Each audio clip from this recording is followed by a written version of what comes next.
এই fixed pay চাকরি নিয়োগ হচ্ছে, এটা অসাংবিধানিক। তাদেরকে একদম প্রথম দিন থেকেই তাদের সমস্ত এরিয়া সরিয়ে দেওয়া দরকার, আর এরকম ফিক্সড পে যাতে না থাকে। আগামী দিন যাতে এটা সম্পূর্ণভাবে সরকারের এরকম কোনো অ্যাপয়েন্টমেন্টের ক্ষেত্রে যাতে না হয়। কিন্তু এরা এসএলপি করলো গিয়ে সুপ্রিম কোর্টে গিয়ে, সেখান থেকে বোধহয় আপাতত একটু স্থগিতাদেশ পেয়েছে। তো এটা একটা দিক। কিন্তু এই বিজেপি 2018 বিধানসভার আগে কি বলেছিল,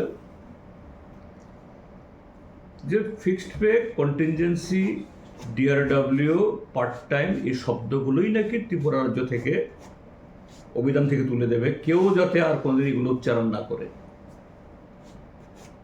তারপর সেই সময়তে বিজেপি যিনি কাণ্ডারি ছিলেন, প্রাক্তন মুখ্যমন্ত্রী বিপ্লব কুমার দেব, এখন তিনি পশ্চিমবাংলাতে বিজেপির হয়ে প্রচার করছেন, সোশ্যাল মিডিয়াতে ভেসে উঠছে তার মুখ। কি বলছেন সেখানে, আমি তো ত্রিপুরা মুখ্যমন্ত্রী ছিলাম, আমি তো প্রথম মন্ত্রিসভাতে 7 পে কমিশন দিয়ে দিয়েছি। আরে আজকে 8 বছর হয়ে গেল,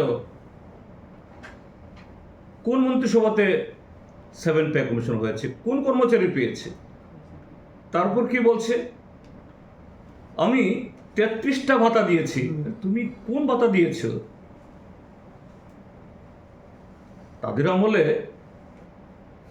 তাদের গভর্নমেন্ট আসার আগে যে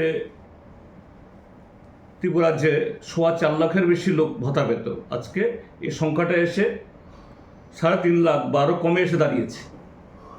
আর তিনি বেমালুম বলে দিচ্ছেন তিনিই নাকি সব দিয়েছেন, তিনি 7ম প্রকল্প চালু করেছেন, তিনি ত্রিপুরা রাজ্যের মধ্যে সব রেগুলার করে দিয়েছেন। তো বিজেপির এই দ্বিচারিতা, এরা নির্বাচনের ময়দানে এক কথা বলে, তারপর সরকারে আসতে পারলে কোনো রকমে ভাগা পথে এদের সিদ্ধান্ত অন্যরকম হয়ে যায়। আবার কোর্ট যখন তাদেরকে, কোর্ট তো আর ওই নির্বাচনী ইশতেহারের কথা তুলে ধরার কথা না, কিন্তু কোর্ট জনগণের সেই অধিকারকে যখন তার পক্ষে রায় দেয়, তখন তাদের চেহারা, তাদের